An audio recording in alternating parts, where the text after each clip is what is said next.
Getting our first wind event this year, so taking the before of the bananas, because after this they're gonna look pretty sad, I feel.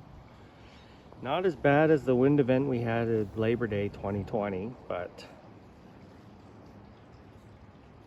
we have had very little wind this year. So there's the big clump.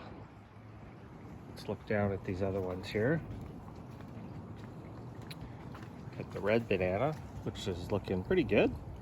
And this clump here, the one I transplanted, is looking quite nice. Hardly a rip anywhere. It's gonna be a shame to see it go.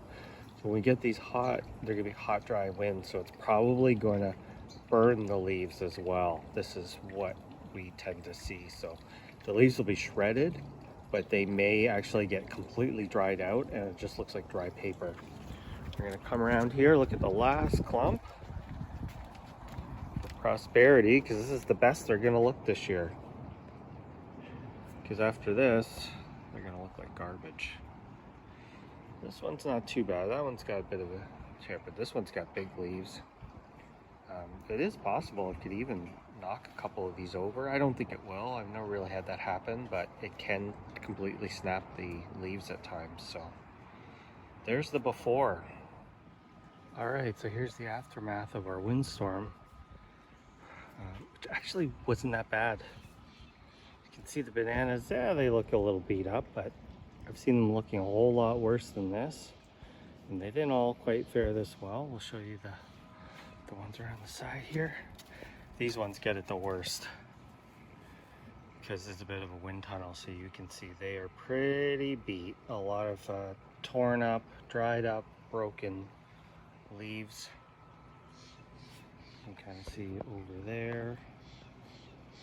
Bananas over there took damage.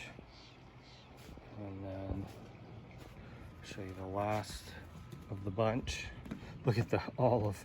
It like totally looks windswept. The red banana didn't suffer a lot of tears, but it is got a major lean going on. So the leaves actually held up reasonably well. And then this clump here, I guess, just didn't get that much. Wasn't quite as windy in through here, so it's actually still looking pretty good. Maybe a little bit of a lean, not much, because that's pretty cemented in there, but that guy, oh boy. So once first frost hits, first heavy frost, it'll zap all the leaves and I'll go and cut them off. The red one, I'll chop the leaves off and throw it into a bucket in the garage. Some dry soil. So bananas are still growing. The one or two that are flowering, they're over here. You know, bananas are continuing to develop, so kind of a mess, but everything else looks reasonable. It wasn't the worst. We had some pretty high gusts, some reasonably sustained winds, but the trackies usually take a real beating and they don't look as horrible as I've seen them in the past. But usually right around Halloween we get a bad windstorm, so then they kind of look mucked up for the winter and start looking good in spring again. So not too bad this year so far.